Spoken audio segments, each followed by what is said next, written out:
Pre-season is all about, him trying to take that next step in the team. I think next season he needs to play more game time, whether it's at Oxford United or whether that's... He's been so welcoming. And I think what's been nice is to see the players and the staff want to give something back, want to be part of that. So yeah, it's been really enjoyable so far.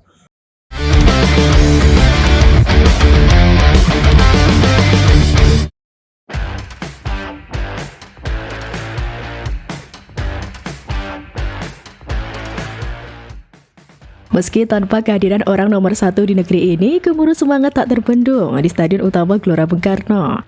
Minggu malam 6 Juli 2025, Jakarta menjadi saksi bahwa sepak bola Indonesia tak pernah kehilangan rohnya. Piala Presiden 2025 resmi dibuka dengan gegap gempita.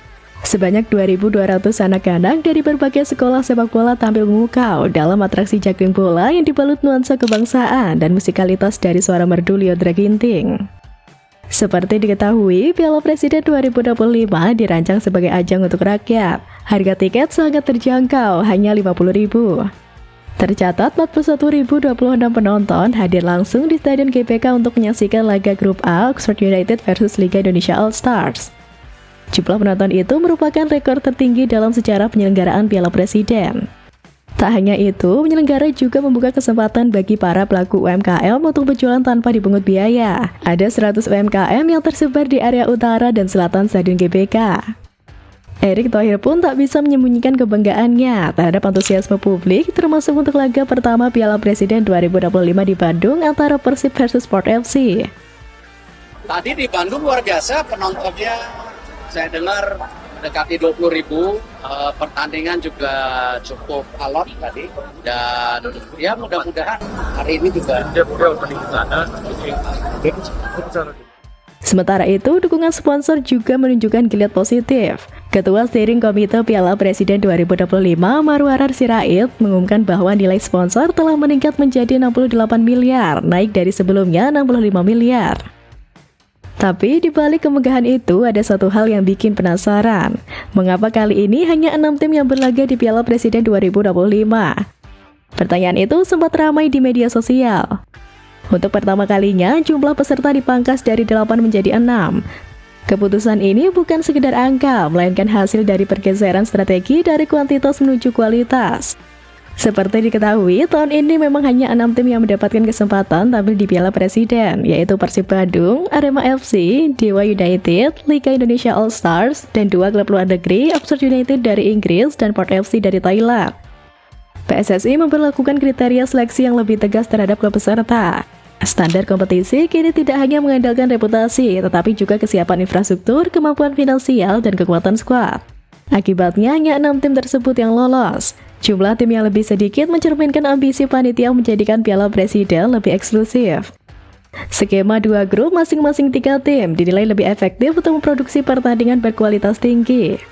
Penurunan ini dimaksudkan agar setiap pertandingan punya bobot yang signifikan tanpa beban jadwal padat. Kehadiran klub luar negeri seperti Oxford United dan Port FC tidak sekedar hiasan, mereka dipandang sebagai tolak ukur kualitas pemain lokal yang sebelumnya sempat diragukan. Dan kehadiran mereka tak terjadi kebetulan, seleksi ketat memastikan mereka punya daya saing. Strategi ini dilakukan untuk menguji kemampuan klub nasional dalam konteks internasional. Liga Indonesia All Stars dirakit dari voting publik sebanyak 83.000 suara, menghasilkan 30 pemain untuk berlaga melawan Oxford United dan Arema FC. Turnamen eksklusif ini menjadi momen penting untuk para pemain menampilkan kualitasnya, baik secara individu maupun kolektif.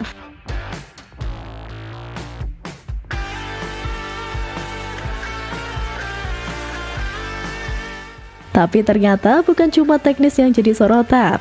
Siapa sangka nasi kotak bisa bikin geger.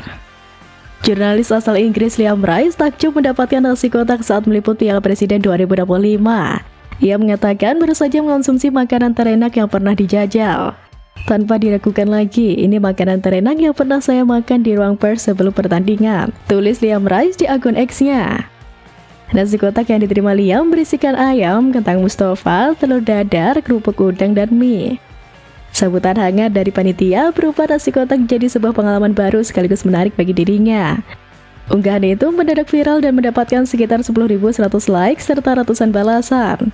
Netizen Indonesia pun bangga melihat respon positif dari Liam Rice. Banyak dari netizen memperkenalkan makanan yang dijajal pria berambut pirang ini. Ini namanya nasi box sebagai sambutan untuk Anda, kata akun X @slazu_. Rice juga mengucapkan terima kasih atas kehangatan masyarakat Indonesia dan panitia Piala Presiden 2025. Terima kasih banyak, perjalanan yang sejauh ini sangat menyenangkan dan saya sangat menikmati kunjungan saya ke negara Anda untuk menyaksikan Piala Presiden 2025, ucap Rice. Rice juga menyanjung atmosfer stadion dan antusiasme penonton di GBK. Dia juga berdoa agar Indonesia bisa lolos Piala Dunia. Stadion bagus, saya harap Indonesia akan memenangkan tiket Piala Dunia, tulisnya. Sehari setelah menyaksikan laga di SUGBK, Liam Rice langsung bertolak ke Bandung menggunakan bus atau kereta cepat. Sebab pada Kamis 10 Juli, Oxford United dijadwalkan menghadapi Arema FC di laga kedua yang dilangsungkan di Stadion Sijalak Harupat Bandung.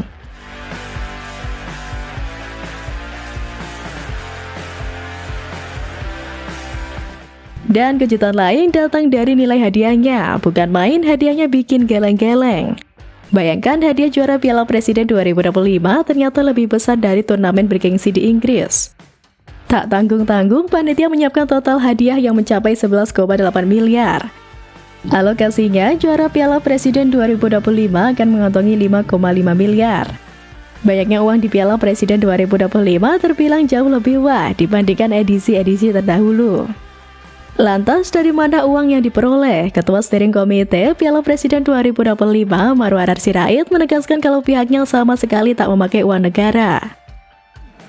Piala Presiden tidak menggunakan uang negara 1 rupiah pun. Non APBN, non BUMN. Semua berasal dari sponsor.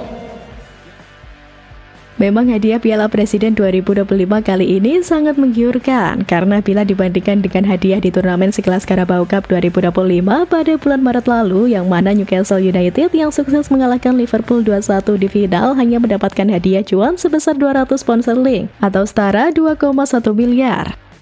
Mengingat hadiah yang sangat menggiurkan, bukan tak mungkin Piala Presiden di edisi selanjutnya bakal menjadi magnet bagi tim-tim backend Eropa atau tim Asia lainnya untuk ikut serta unjuk aksi. Ya, siapa tahu.